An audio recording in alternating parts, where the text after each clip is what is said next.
toy line's popularity can fade in the blink of an eye. It's a race against time to get the toys out when there's still buyer support. But in other parts of the world, they'd sometimes get released later, and some would enjoy a longer shelf life, with dedicated foreign releases as a result. From exclusive figures to complete lines, promos, and color variations, there's always something exciting in the foreign markets for the true completionists. In this edsretrogeekout, we'll dig up some mummified collectibles and venture into space for missing colonial marines. So be sure to subscribe for more 80s and 90s toy videos, and let's trap in for some toy history.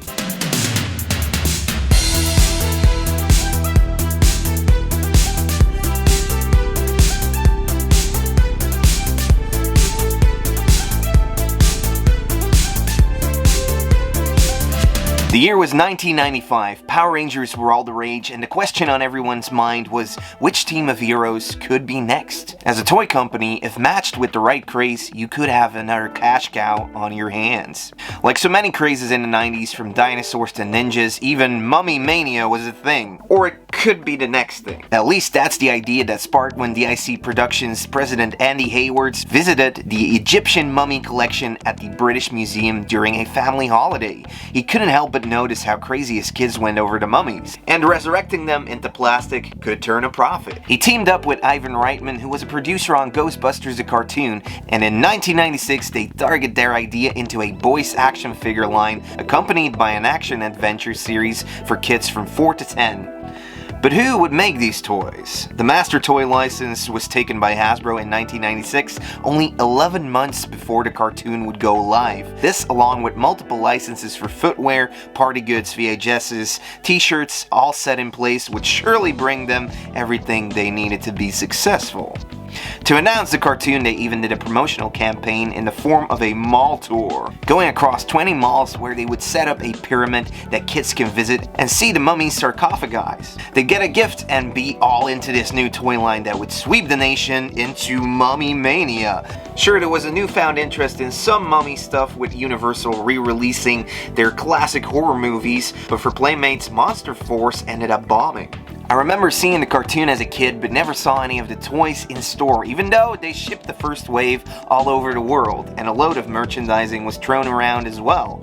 The second wave would, however, only come out first in the international markets, as it had failed to meet the expectations in the Hasbro test markets for the States. If it had performed better, the toys would have gotten a second chance. So apart from a bunch of unproduced toys, the only way you could complete your set was to go on a Euro trip, with limited releases in Germany and the UK. So you could still potentially get your hands on a Panther version of Nefertina, who got cut from the first wave. If you really want your mummy collection to come alive, you're gonna need to do some digging on eBay and look for these toys, like the Night Hunter editions of Jackal and Armon, or Armon's Fright Side version, and then there's also Presley or Cobra Strike Prep, whose releases went straight overseas. Go for it! Kenner Aliens also had a couple of UK exclusives, with characters like Hudson, who didn't look anything like the actor, as he did not agree to have his likeness used. Therefore, the figure was given a fresh design, and he came with a backpack torpedo launcher. So your move, xenophobe! Vasquez, or Jeanette Goldstein's character, also got a makeover due to her not signing away her likeness, and this one came with rapid-firing missiles strapped to her back. Now, the last one of the exclusives to complete your Marines would be O'Malley, who came with an extending capture claw, and who was a new character created for the toy line. Now, these figures would eventually get repainted and also make it into some 2-packs, but to be solo released on card into Series 3, you could only get your hands on them in the UK. In the US, the Marines just didn't bring in the sales. They were peg warmers, so for the third wave they just sent them overseas. The UK versions of the Alien line also came with collectible cards, and some featured a part of the 3D pop-up space base diorama. You just had to collect them all to complete the space base, released in 6 pieces that also told a story on the back tying in with the mini comics that came before. It's actually a pretty cool collectible and a great way to display your Aliens toys with. NECA even remade a version of the diorama for their releases of the Aliens. But this wouldn't be the only UK exclusive space station out there. Darth Vader's firing a laser cannon! The first playset to come out of Star Wars A New Hope was the Death Star. Sure, the Kenner version was made of plastic, but in the UK the license was actually given to Palitoy to keep up with the immense demand the popular movie was generating. However, in the UK plastic was even more expensive than in Cincinnati, so they decided to create a playset on a budget, creating it out of cardboard. Loads of great artwork and scenes from the movie are on this one.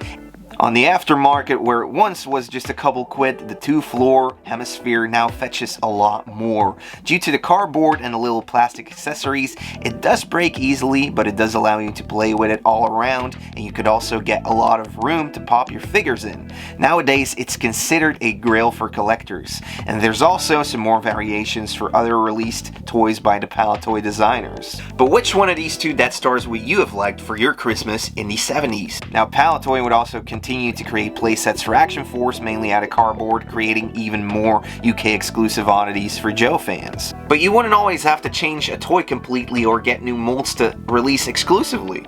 Sometimes a color change could be just as good or desired for the completionist collectors out there. Mask, a toy line mostly known for their vehicles chock full of combat actions. Usually it would only take the click of a button to get these secret spring mechanisms activated and you would see the actions. The toys were accompanied by a cartoon that ran for 2 years, and that's when the interest in this initially well-performing line started declining. When the racing series didn't perform to standard, the Ford series split seconds ended the line. Even with all the extra gimmicks and extra technology, the buyer support just wasn't there. Overseas, Mask and their vehicles performed better, but they wouldn't be the tail end of the line globally. With the interest still going in the early 90s, additional figure packs and adventure packs were released, including Euro repaints of the existing figures. Now with these repaints, we were definitely nearing the 90s.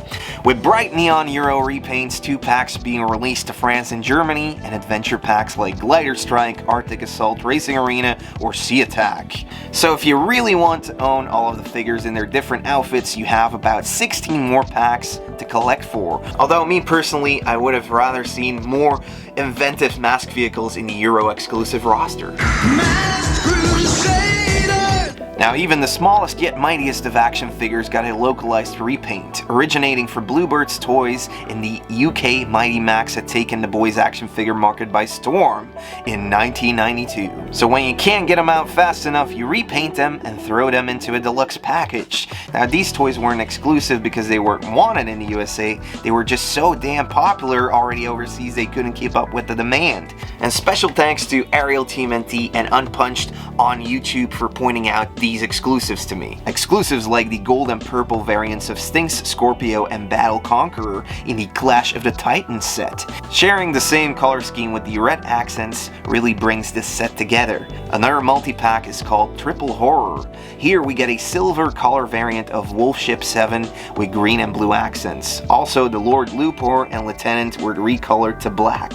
Not only did these repaints cut down on the tooling cost for new toys, it was also something slightly new for kids that may have already had this Doom Zone and now got 2 horror heads in one go, as the regular releases of Lava Beast and Chronosaur were also in this set. And then we get the Fire Alien, the only exception to the rule for the other repaints that were widely available and kept everything the same, like artwork and the name of the original toy. For Mighty Max extinguishes the Fire Alien, they created a whole new story, and they didn't even have to tool anything new. I actually like the colors on this one better than the Ice Alien, which looks kinda bland in comparison.